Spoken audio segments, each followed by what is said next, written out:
Oke, assalamualaikum warahmatullahi wabarakatuh. Selamat pagi teman-teman semua. Semoga selalu dalam keadaan sehat walafiat. Salam sehat jiwa dan raga ya teman-teman semua. Oke, saya coba menjelaskan ya tentang perencanaan tenaga kerja atau perencanaan SDM atau dikenal juga dengan istilah manpower planning. Jadi di pertemuan ketiga ini kita akan membicarakan tentang manpower planning. Nah, apa sih itu manpower planning atau perencanaan tenaga kerja? Jadi di sini ada dari beberapa tokoh ya. Pertama dari Casson and Benison yang menyatakan bahwa manpower planning merupakan perkiraan awal kebutuhan organisasi akan tenaga kerja di masa yang akan datang, baik dari segi jumlah maupun keterampilan di semua pekerjaan di organisasi. Sehingga perusahaan harus mempelajari tingkat pekerjaan yang kosong, jenjang karir dalam organisasi dan juga bursa tenaga kerja yang ada. Jadi kalau menurut Casson ini, manpower planning merupakan, estimasi ya kebutuhan organisasi terhadap tenaga kerja atau SDM, baik dari kuantitas maupun kualitasnya. Kemudian dari Mathis and Jackson, perencanaan sumber daya manusia adalah proses analisis dan identifikasi tersedianya dan kebutuhan akan sumber daya manusia sehingga organisasi tersebut dapat mencapai tujuan. Ya, jadi ada proses menganalisis dan mengidentifikasi ketersediaan kebutuhan sumber daya manusia. Nah, kalau misalnya, dinyatakan bahwa untuk tahun depan ketersediaannya tidak memenuhi, perencanaan, ya. Nah, itu berarti harus melakukan apa? Ya, misalnya melakukan rekrutmen. Jadi di sini dianalisis dulu ketersediaan sumber daya yang ada dalam organisasi. Kemudian menurut Mondi and Noe, ya, perencanaan SDM adalah proses yang secara sistematis mengkaji keadaan sumber daya manusia untuk memastikan bahwa jumlah dan kualitas dengan keterampilan yang tepat akan tersedia pada saat mereka dibutuhkan. Jadi ada proses yang sistematis untuk mengkaji, keadaan SDM yang ada dalam organisasi, kondisinya ya, dan dipastikan bahwa, tadi ya kuantitas dan kualitasnya gitu ya, yaitu kualitasnya dengan skill-nya yang tepat akan tersedia, akan available pada saat mereka dibutuhkan. Nah ini jadi harus dikaji gitu ya, kondisinya apakah memang memenuhi syarat gitu ya, secara jumlah dan secara kualitas. Nah, sehingga kesimpulannya, perencanaan sumber daya manusia atau manpower planning adalah proses memperkirakan ya atau mengestimasi kualitas dan kuantitas ya. Kualitas berarti dari tadi, skill-nya, karakteristiknya gitu ya, keterampilannya, kemampuannya. Kemudian kuantitas berarti jumlahnya ya.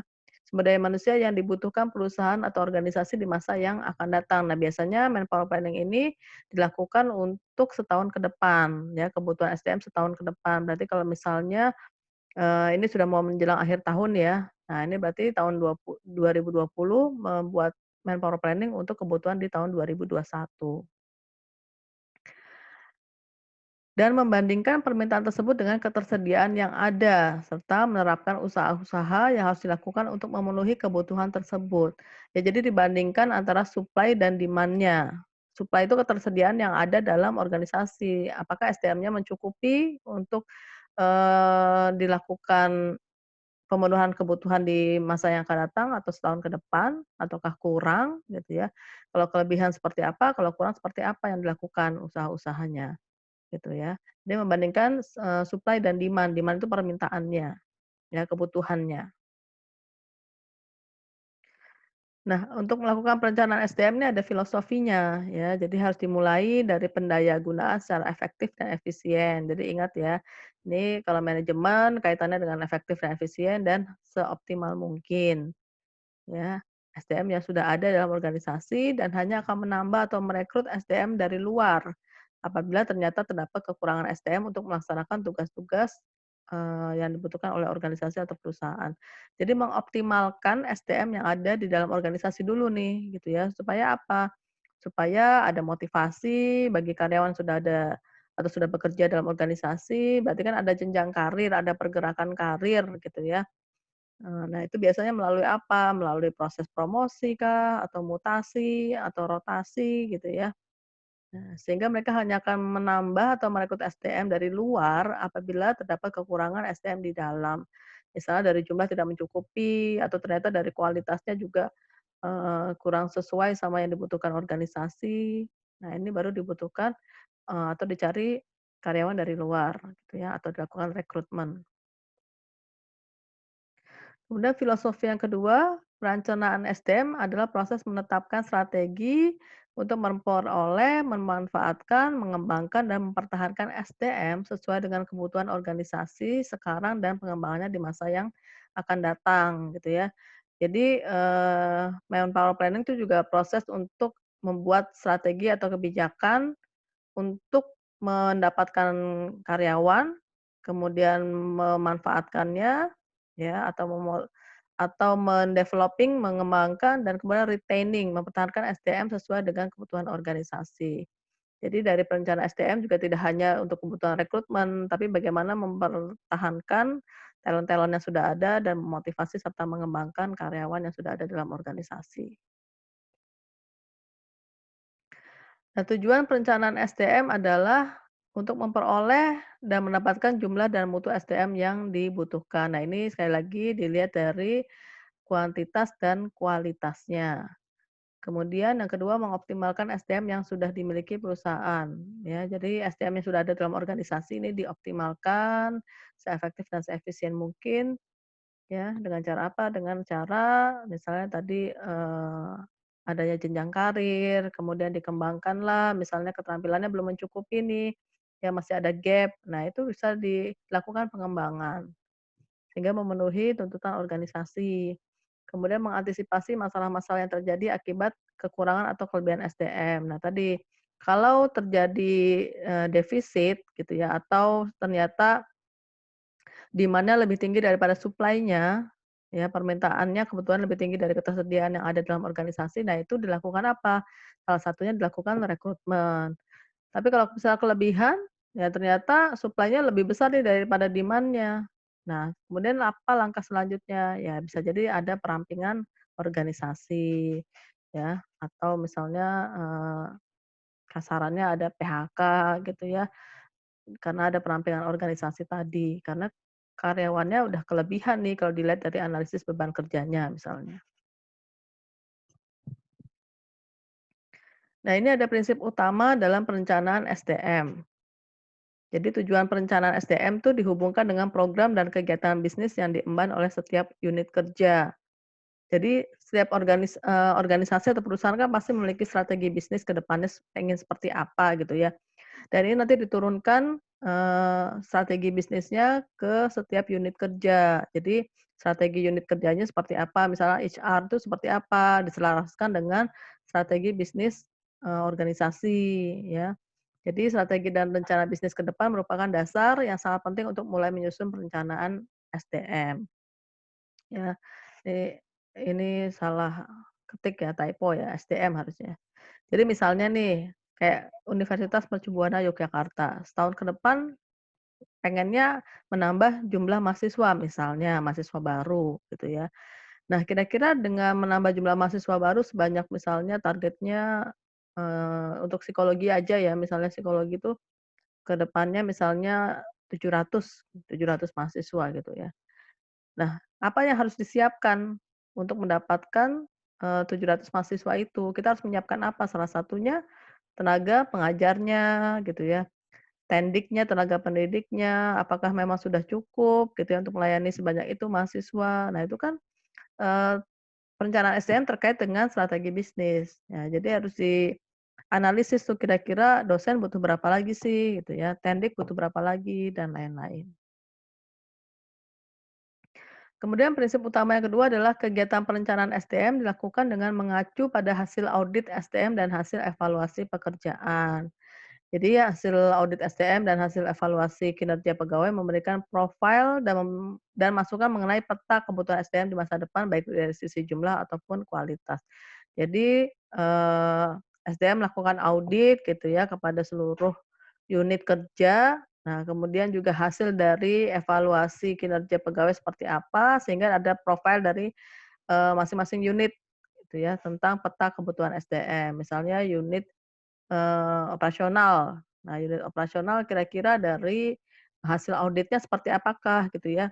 Misalnya dari kualitas, keterampilannya apakah memang sudah mencukupi atau sudah sesuai dengan standar yang dibutuhkan, ataukah masih banyak gap-nya. Kemudian orang-orangnya apakah juga sudah cukup untuk tiap unit. Ya, di operasional kan biasanya butuh banyak orang gitu ya, karena dia termasuk divisi yang, inti gitu. Nah, nanti harus dilihat dari situ peta kebutuhannya untuk masa yang akan datang, baik dari sisi jumlah ataupun kualitasnya. Kemudian penetapan persyaratan atau kualifikasi SDM akan dipergunakan dalam rekrutmen dan seleksi. Nah, salah satu manfaat dari perencanaan SDM adalah untuk, menjadi acuan dalam melakukan rekrutmen ya. Jadi diawali dengan penetapan kualifikasi SDM yang jelas dan diterapkan secara konsisten dalam proses rekrutmen dan seleksi. Jadi untuk melakukan rekrutmen butuh orang yang seperti apa gitu. Nah, itu kualifikasinya juga salah satunya selain di analisis jabatan juga petakan di perencanaan SDM atau manpower planning. Kemudian bisa memprediksi permintaan atau demand tadi atau kebutuhan dan ketersediaan atau supply pasar tenaga kerja baik internal maupun eksternal. Jadi manpower planning harus didasarkan pada prediksi atau estimasi yang cukup akurat, ya jangan cuma sekedar estimasi mengira-ngira, tapi harus akurat. Makanya harus ada, proses yang sistematis, ada analisisnya gitu ya, dan dilakukan secara kontinu mengenai pola demand dan supply dari tenaga kerja, baik pada sisi internal perusahaan ataupun sisi eksternal. Ya demand dan supply gitu ya, biasanya dibandingkan antara internal maupun eksternal. Kemudian sistem kontrol dan evaluasi, ya tadi kan kalau misalnya kita masih ingat MSDM salah satunya fungsinya adalah kan, POAC ya. Jadi POAC itu kan planning, organizing, evaluating, dan controlling. Nah ini sistem kontrol ini termasuk fungsi controlling. Sistem kontrol dan evaluasi sekaligus sebagai umpan balik atau feedback untuk memperbaiki perencanaan SDM berikutnya. Nah, di sini organisasi, seharusnya memiliki mekanisme untuk mengukur efektivitas proses perencanaan SDM yang sudah dilakukan atau yang tengah dilakukan. Nah, dari proses perencanaan SDM yang sudah dilakukan nantinya akan dilakukan, evaluasi ya sebagai bentuk umpan balik atau feedback, sehingga dapat ditingkatkan lagi kualitas, manpower planning-nya di masa yang akan datang. Apakah banyak miss-nya atau banyak melesetnya gitu ya, dengan prakteknya atau tidak.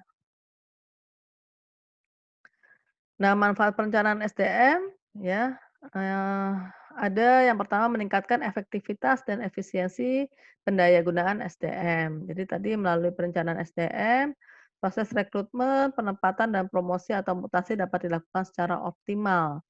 Ya ini kalau kita ngomongin internal ya, kalau kita mengoptimalkan SDM yang sudah ada dalam organisasi, nah ini kan berarti mulai dari proses promosi, mutasi, rotasi ini dapat dilakukan secara optimal, sehingga dapat menempati posisi-posisi yang dibutuhkan. Jadi misalnya di hotel saja ya, di hotel kalau misalnya, ada kebutuhan di front office. Nah, kita cari dari internal dulu nih gitu ya. Nah, dari orang-orang yang usulkan oleh masing-masing head of department gitu ya atau manajernya. Nah, itu kira-kira yang mana yang paling, pantas gitu, paling layak. Nah, itu berdasarkan, analisis juga ya, kemudian mungkin ada assessment secara internal gitu ya dari proses, yang sudah dilakukan, evaluasi kinerjanya seperti apa. Nah, itu nanti, apakah, eee, bisa melalui rotasi dari unit lain ataukah melalui, promosi ya dari misalnya dibutuhkan front office manager gitu ya.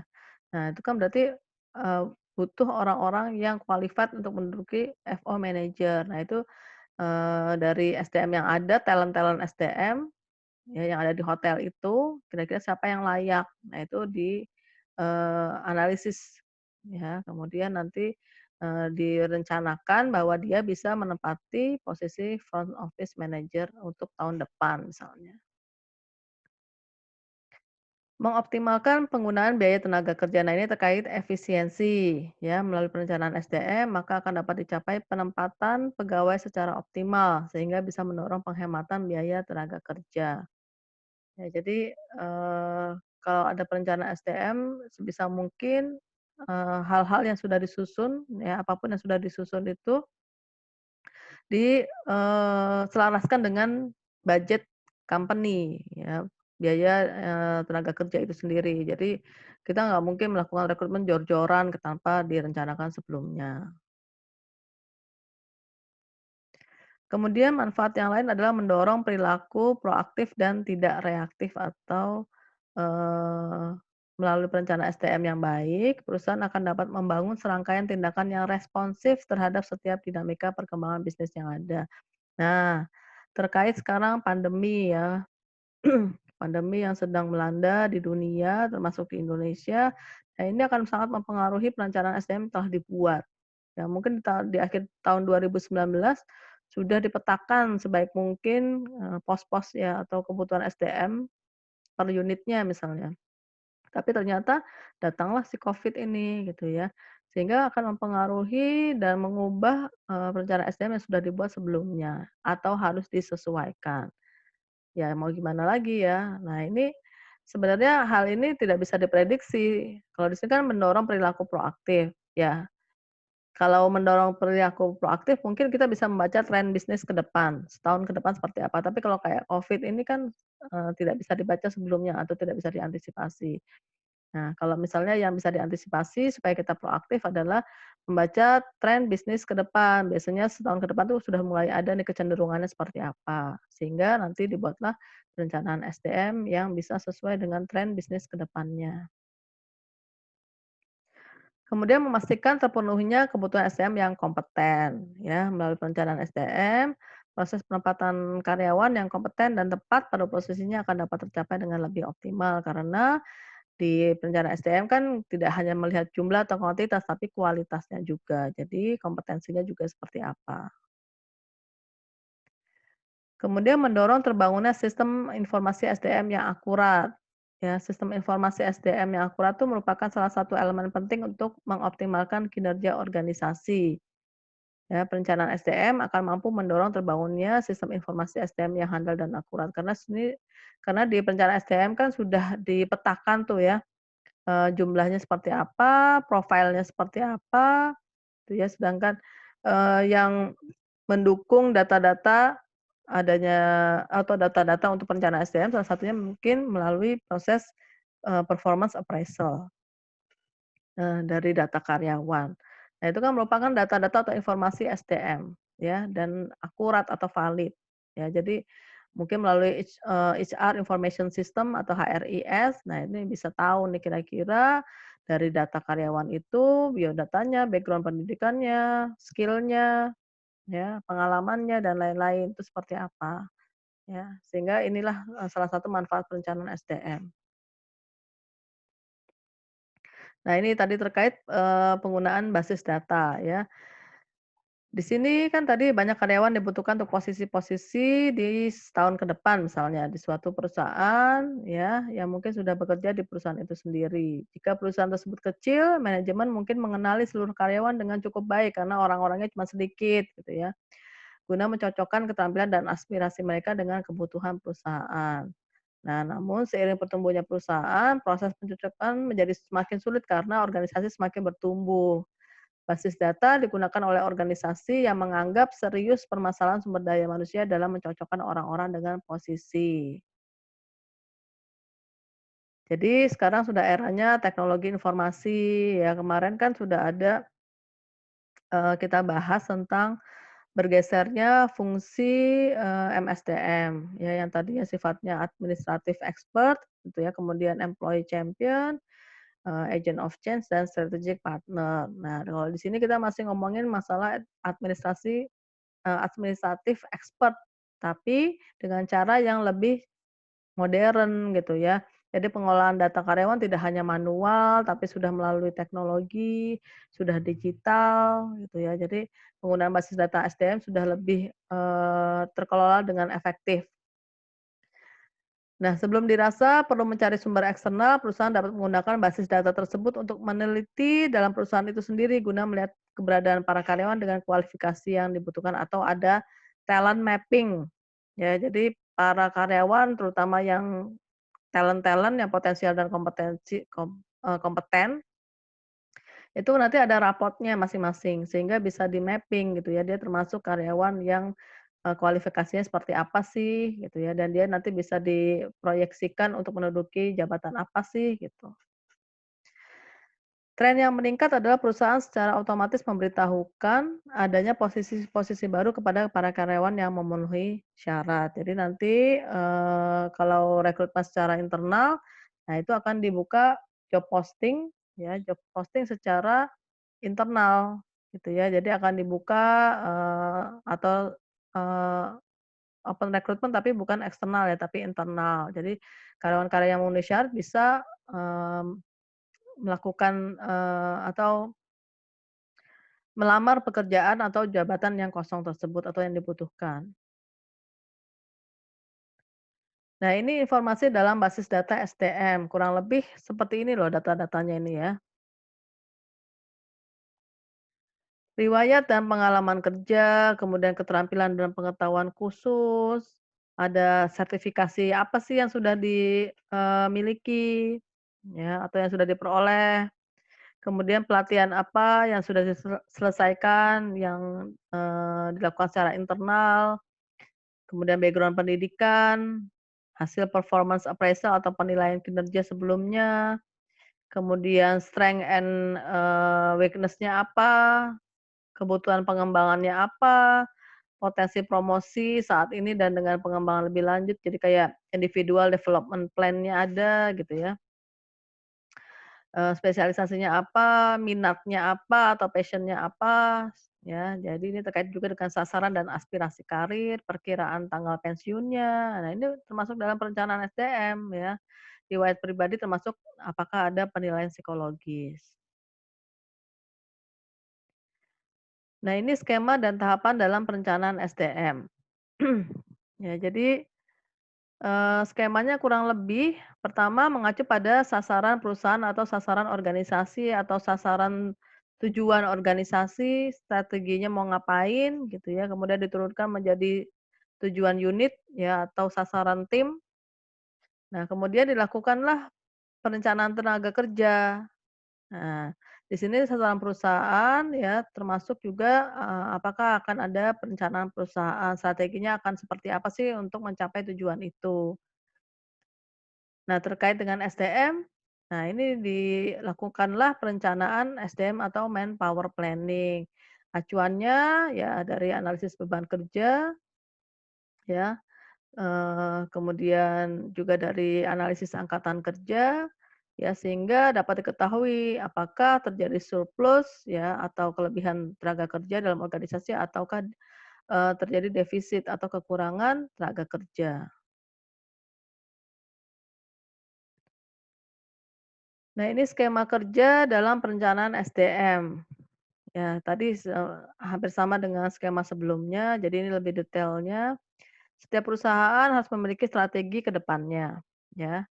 Nah, dari strategi tersebut, kira-kira kita bisa mengetahui SDM seperti apa sih yang dibutuhkan gitu ya. SDM seperti apa yang tersedia dalam perusahaan. Nah, ini juga, terkait atau mengacu kepada analisis jabatan, ya.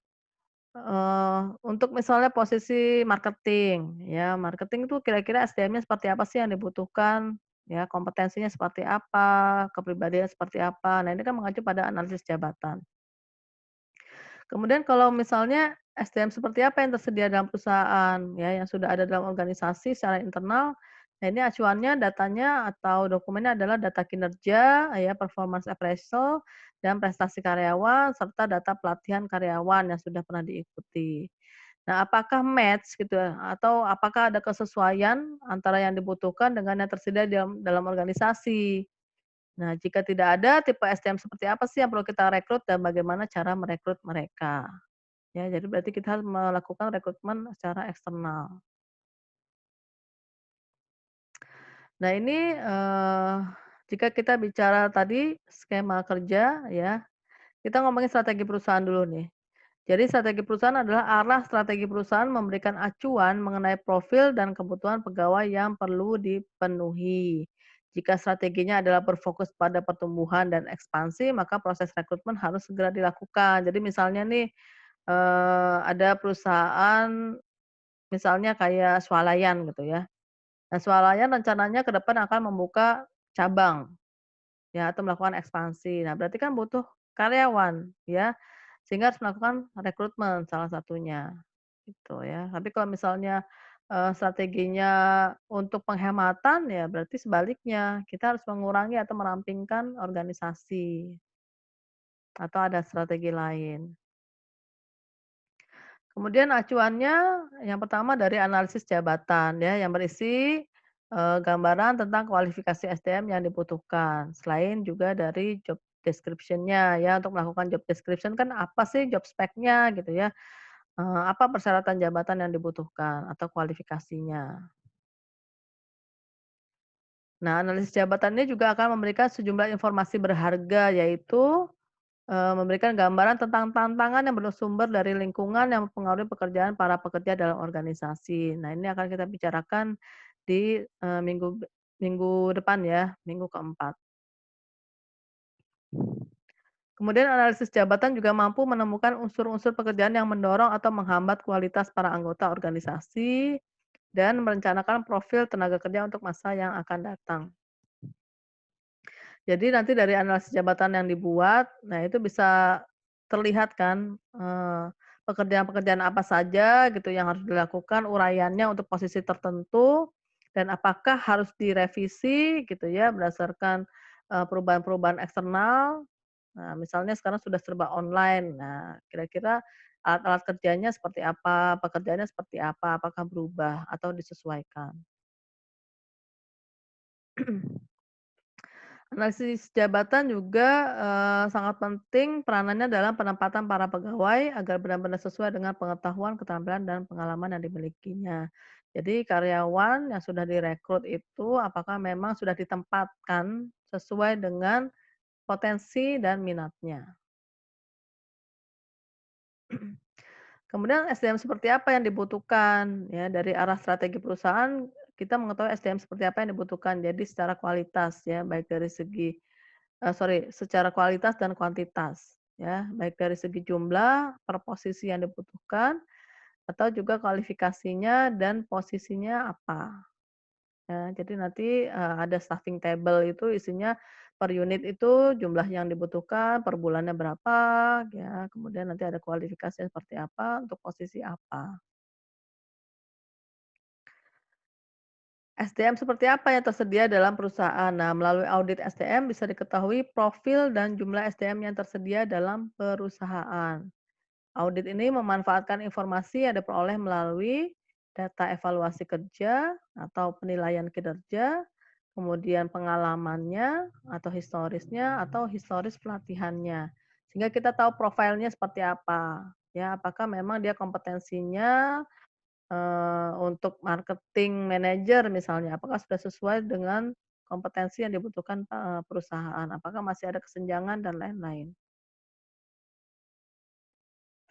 Nah, sehingga ujungnya adalah apakah ada kesesuaian antara SDM yang dibutuhkan dengan budget yang tersedia. Jika tidak ada kesesuaian baik dari sisi jumlah, kualifikasi, dan jenis jabatan yang diperlukan, maka dilakukan proses rekrutmen baik dari internal maupun eksternal. Ya, kalau misalnya internal mungkin, mengacunya pada kualitas gitu ya. Bisa jadi, secara internal jumlahnya tercukupi gitu ya, tapi ternyata, untuk posisi tertentu belum diduduki oleh orang-orang yang qualified ya, sehingga dilakukan promosilah, kemudian rotasi, mutasi, dan lain-lain. Nah, ini faktor kunci dalam menyusun perencanaan SDM ya. Jadi, faktor-faktor dalam proses manpower planning yang pertama adalah estimasi jumlah karyawan yang keluar, baik karena pensiun ataupun mengundurkan diri. Nah, ini harus diestimasi, kan kita bisa mengestimasi berdasarkan data gitu ya. Kemudian kebutuhan perusahaan, ya, apakah akan melakukan ekspansi atau pemekaran organisasi atau perampingan organisasi. Dan jangan lupa finansial atau budgetnya. Nah, ini untuk melakukan peramalan kebutuhan SDM, ya, atau meramalkan demand, ada beberapa teknik yang bisa dilakukan. Yang pertama berdasarkan ramalan para ahli atau expert forecast atau judgement teknik, ya. Kemudian ada trend analysis, ada budget and planning analysis, ada new venture analysis, dan kemudian ada computer analysis dan statistical analysis. Nah, ini kita bahas satu-satu. Untuk ramalan para ahli, kita bisa menggunakan NGT, Nominal Delphi Technique, yaitu menghadirkan 5 sampai 10 orang ahli dan ditanyakan penyebab perubahan kebutuhan pegawai di masa yang akan datang. Hasilnya didiskusikan secara bersama-sama, kemudian faktor di-ranking atau diurutkan dari yang paling penting. Nah, ini menghadirkan 5 sampai 10 orang ahli atau expert ya, bisa dari konsultan, dari luar, bisa ahli SDM, ya bisa HRD-nya, bisa para manajernya, semuanya dikumpulkan jadi satu. Nah, kemudian ada namanya Delphi Teknik, yaitu bila para ahli tidak dapat berdiskusi secara langsung atau secara bersama-sama. Perencana SDM meminta pendapat masing-masing ahli kemudian disimpulkan. Jadi disimpulkan oleh, koordinator untuk melakukan perencanaan SDM. Ya mungkin HRD-nya misalnya. Atau berdasarkan perkiraan manajer ya, atau line manager, yaitu kebutuhan SDM diperkirakan oleh manajer puncak atau line manager, kemudian diberikan ke manajer di bawahnya atau sebaliknya. Jadi masing-masing unit memperkirakan kebutuhannya ya, berdasarkan, strategi masing-masing unit, misalnya pemasaran ya, marketing, kira-kira ke depan dia strateginya atau targetnya seperti apa sih? Nah, dibutuhkan orang yang seperti apa, berapa jumlahnya, gitu.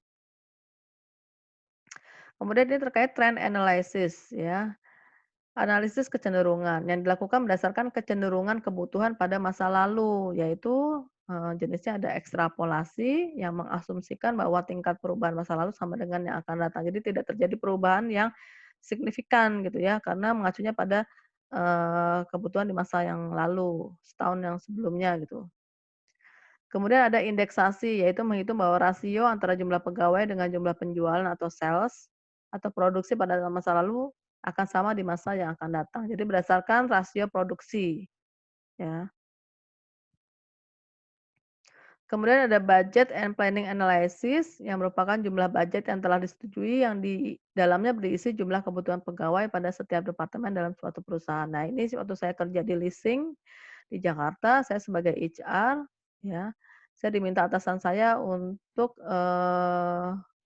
pertama sih membuat report dulu ya, report, setahun ya, tentang, pergerakan SDM ya, SDM yang resign, SDM yang masuk ya, yang pensiun, ya itu reportnya seperti apa. Nah, kemudian di akhir tahun biasanya ada, meeting akhir tahun tuh. Nah, itu setiap unit ya melalui manajernya harus membuat kebutuhan untuk, perencanaan apa, kebutuhan SDM di tahun berikutnya. Nah, itu ada targetnya juga di atasnya, target misalnya 1M nih selama, atau 12M selama 1 tahun gitu. Nah, kira-kira per bulannya posisi-posisi apa yang dibutuhkan dan jumlahnya berapa. Tapi disesuaikan dengan budget juga yang sudah disetujui. Ya, jadi nggak sembarangan. Ini biasanya disetujui oleh direksi. Kemudian berdasarkan new venture analysis, yaitu menghitung jumlah tenaga kerja yang dibutuhkan dengan membandingkannya dengan pembukaan usaha baru yang pernah dilakukan oleh perusahaan lain atau melakukan benchmarking, ya membandingkan dengan, company lain yang sejenis. Misalnya hotel, ya dia mau, suatu hotel ingin membuka hotel baru ya sebagai salah satu grupnya, kemudian dibandingkan dengan hotel lain misalnya sama-sama bintang 4, kira-kira karyawan yang dibutuhkan berapa sih gitu. Nah, sekarang udah serba computerized gitu ya. Jadi computer analysis yaitu suatu program perhitungan yang dilakukan oleh komputer melalui rumus matematika atau ini ada analisis, statistiknya gitu ya. Jadi berdasarkan tadi rasio-rasio atau indeksasi, ekstrapolasi, nah ini dianalisis secara matematis. Nah, ini contoh untuk menentukan kebutuhan SDM di masa yang akan datang. Ini namanya staffing table, ya. Penentuan kebutuhan SDM pada masa depan meliputi jumlah dan kemampuan yang dimiliki, baik untuk jangka pendek maupun jangka panjang. Nah, ini biasanya untuk setahun ke depan, ya. Ini misalnya satu company gitu ya, ini company-nya mungkin belum terlalu besar ya, jabatan yang paling tinggi itu direktur. Oh, tapi ini bagiannya divisinya operasional, jadi cukup besar ini ya. Ini cuma salah satu divisi aja contohnya, yang paling tinggi direktur, yang paling rendah kasir, ya.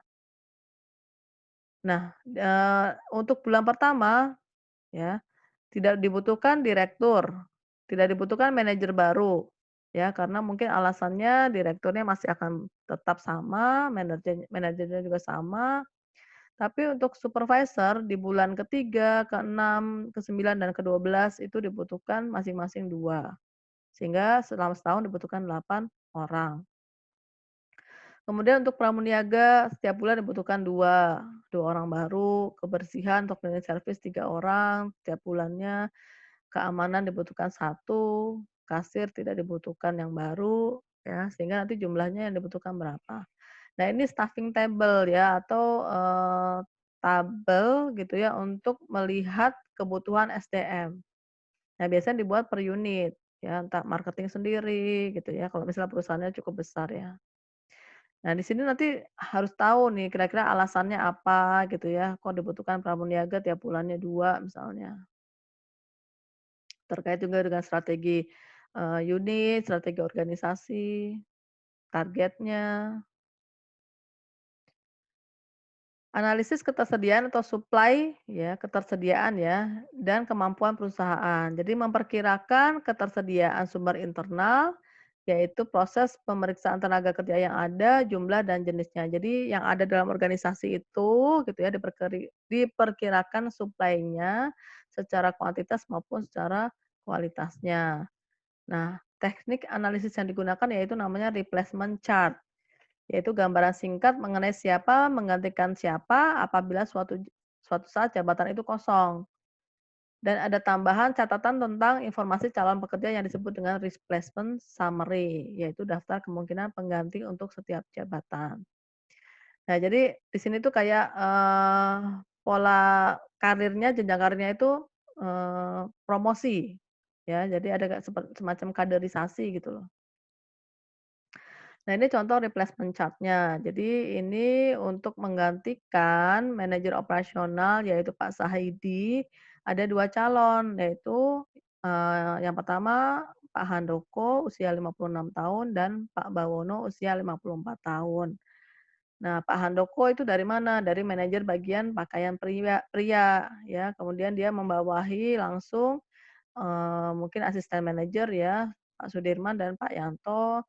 Kemudian di divisi manajemen operasional ini ada 3 unit lagi, 3 bawahan, ya. Jadi Pak Sahidi itu membawahi manajer bagian pakaian pria yaitu Pak Handoko, manajer bagian pakaian wanita yaitu Bu Rosmaida, manajer bagian pakaian anak itu Pak Bawono.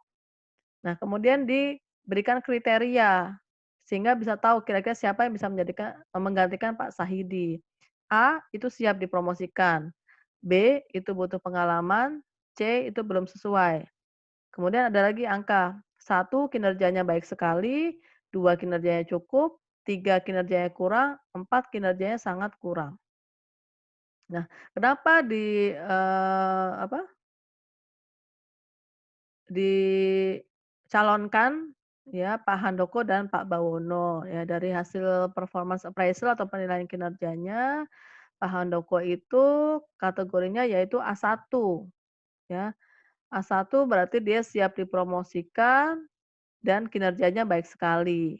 Ya, sedangkan Pak Bawono dia kategorinya masih B1 ya jadi masih butuh pengalaman tapi kinerjanya memang sudah baik sekali, gitu ya. Jadi masing-masing sudah ada kategorisasinya masing-masing gitu ya.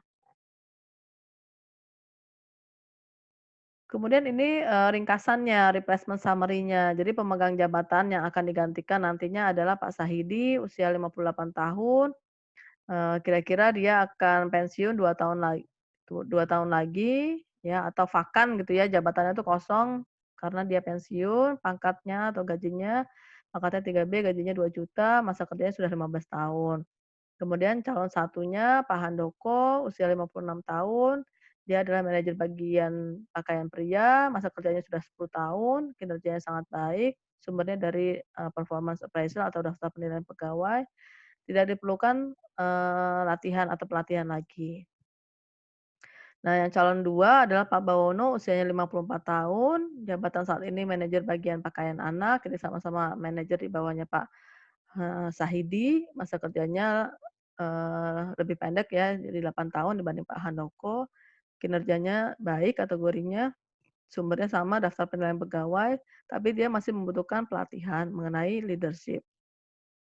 Sehingga yang paling paling, potensial adalah Pak Handoko untuk menggantikan Pak Sahidi nantinya. Nah, pembuatan replacement chart dan replacement summary. Jadi perusahaan dapat melakukan namanya human resource audit, yaitu sebuah proses mengumpulkan informasi dengan memakai formulir khusus untuk memeriksa keadaan SDM saat ini, atau memeriksa itu berarti menganalisis ya, yang meliputi keterampilan, pengalaman, pendidikan, dan data pribadi lain.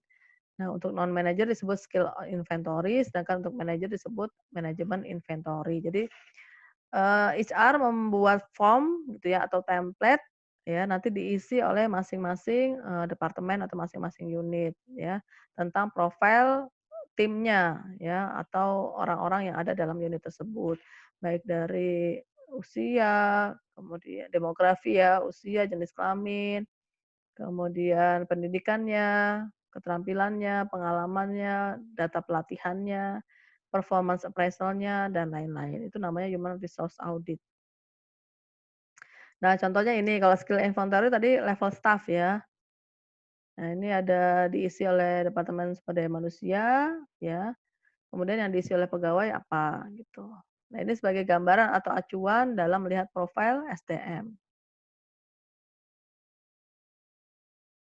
Kemudian peramalan ketersediaan atau supply. Kalau tadi kan peramalan ya ini masih supply ya. Peramalan ketersediaan atau availability forecast adalah aktivitas yang memperkirakan kemampuan perusahaan untuk mendapatkan karyawan-karyawan dengan keterampilan yang dibutuhkan dan dari mana sumbernya. Ya, jadi mengestimasi kemampuan perusahaan untuk mendapatkan karyawan dengan jadi ini suplainya bisa dari luar ya, eee, atau eksternal gitu ya.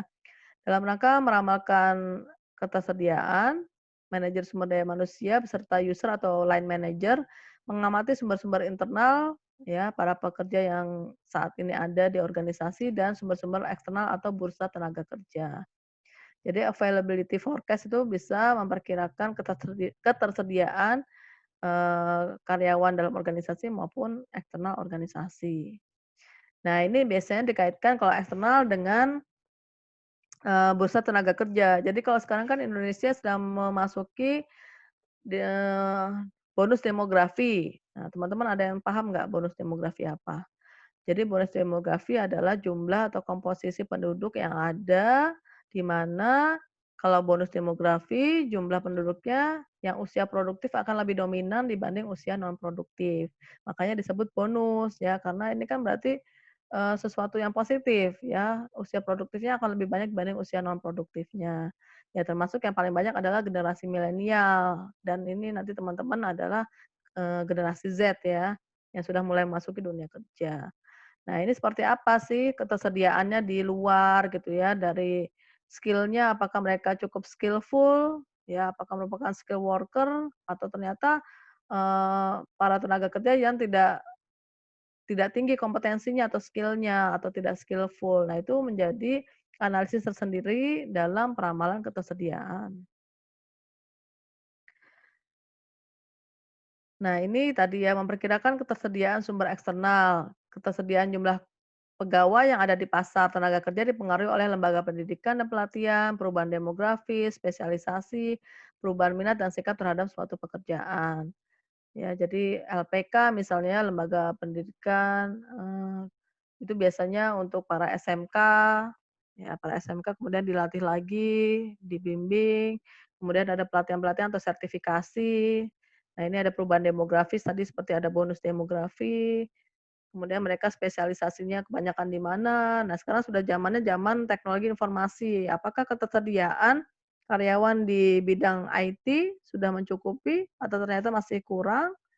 Ya, kemudian perubahan minat dan sikap terhadap suatu pekerjaan. Nah, ini analisis, supply-nya. Kemudian penentuan atau langkah-langkah, ya setelah kita analisis nih, apakah kita surplus ataukah kita defisit ataukah balance ya, antara supply dan demand-nya. Nah, ini kalau misal tidak ada perbedaan antara kebutuhan dan ketersediaan atau supply sama dengan demand, nah nanti langkahnya apa? Atau tidak dilakukan langkah apa-apa, hanya, melakukan pengembangan-pengembangan karyawan. Tapi kalau terjadi surplus, ya misalnya supply-nya, eee, lebih besar daripada demand-nya, ya. Karyawan yang ada dalam organisasi ternyata jumlahnya lebih banyak daripada permintaan atau kebutuhannya. Nah, ini apa yang akan dilakukan? Kemudian terjadi kekurangan supply, yaitu supply-nya lebih rendah daripada demand-nya. Nah, ini model perencanaan SDM, ya. Jadi yang pertama, dilakukan analisis dulu faktor penyebab perubahan. Nah, dari eksternal seperti apa perubahan-perubahan kayak sekarang nih ada pandemi, ya, apakah, berdampak pada organisasi terutama yang sifatnya saat ini terkait dengan pariwisata, perhotelan, airlines gitu ya, ataukah misalnya terkait dengan telekomunikasi, kesehatan, nah ini malah, demand-nya meningkat gitu ya. Kemudian perubahan tenaga kerja, organisasi itu sendiri strateginya seperti apa, kemudian dilakukan estimasi kebutuhan, ya tadi berdasarkan teknik-teknik mau pakai perkiraan ahli, analisis tren, budget, new venture atau computerized. Kemudian ditentukanlah kebutuhan SDM berdasarkan staffing table yang sudah dibuat, kemudian dilakukan analisis ketersediaan, ya kita membuat replacement chart, succession planning, ya Markov analysis, vacancy analysis, yang tadi kita bicarakan adalah di replacement chart. Kemudian dari hasil analisis kemudian, ada estimasinya bahwa kemungkinannya possibility-nya supply bisa jadi kurang dari demand, supply lebih dari demand, dan supply sama dengan demand. Sehingga langkah yang dilakukan apa sih implementasi programnya, ya bisa dilakukan rekrutmen, pelatihan, perubahan cara kerja, pensiun, dan lain-lain. Pensiun ini pensiun dini ya. Nah, ini alternatif tindakan jika diramalkan defisit atau apa, supply kurang dari demand ya, dilakukan rekrutmen, ya rekrutmennya sudah yang kreatif, ada pendekatan-pendekatan baru untuk merekrut, organisasi mungkin harus merekrut di wilayah-wilayah geografis yang berbeda dibandingkan sebelumnya, menggali metode-metode seleksi yang baru dan mencari tipe-tipe kandidat yang berbeda. Kemudian ada insentif kompensasi. Nah, karena persaingan yang ketat dalam mendapatkan karyawan atau terjadi battle gitu dalam memperebutkan karyawan terutama talenta-talenta terbaik, ya, sedangkan situasi permintaannya tinggi, maka perusahaan harus mengandalkan insentif kompensasi. Jadi misalnya sesama hotel memperebutkan misalnya untuk, karyawan di bidang sales gitu ya. Nah, ini kan saling bersaing nih. Nah, kira-kira karyawan mau milih yang mana? Nah, itu karyawan bisa melihat dari insentif yang ditawarkan. Kemudian dilakukan program pelatihan. Nah, ini biasanya, sudah ada orang-orang yang bisa dipromosikan atau diproyeksikan untuk menduduki jabatan-jabatan tertentu, nah diberikan pelatihan-pelatihan supaya lebih siap atau lebih mampu. Kemudian standar seleksi yang berbeda, jadi menurunkan standar-standar kekaryawanan agar cukup banyak orang yang tersedia untuk mengisi jabatan. Nah, ini misalnya sudah dilakukan seleksi seleksi ternyata belum ketemu juga nih talent-nya atau orang yang tepat. Nah, kita bisa melakukan penurunan standar, tapi juga jangan terlalu diturunkan, tapi disesuaikan. Nah, kalau ini, kalau kita kelebihan atau surplus ya, jadi karyawannya lebih banyak daripada permintaannya atau kebutuhannya. Jadi rekrutmen dikurangi ya, jadi mengurangi angkatan kerja dengan tidak mengganti para karyawan yang keluar, ya jadi kalau karyawan yang resign, ya udah biarin aja nggak usah diisi lagi tuh jabatan yang kosong gitu ya, tapi mungkin bisa didobel oleh karyawan lain gitu ya. Kemudian mengurangi jam kerja ya, perusahaan juga bisa menanggapi berkurangnya kebutuhan beban kerja dengan mengurangi jumlah total waktu kerja. Jadi karena, sudah kelebihan karyawan, nah tadi tadi bisa double-double kan, nah itu bisa dikurangi jam kerjanya. Atau menawarkan pensiun dini bagi karyawan-karyawan yang udah di atas usia 50-an misalnya. Atau melakukan perampingan organisasi atau downsizing ya. Jadi ini pada dasarnya adalah kebalikan dari pertumbuhan perusahaan dan menyarankan perubahan sekali waktu dalam organisasi dan jumlah karyawan yang dipekerjakan.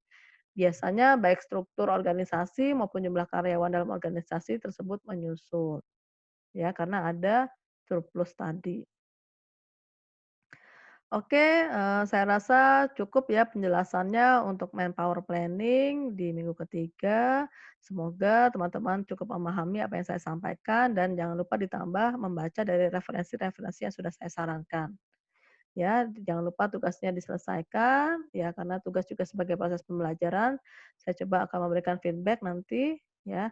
Eee, Selamat pagi sekali lagi buat teman-teman ya, tetap semangat untuk berproses, untuk belajar, jangan lupa juga dijaga kesehatannya.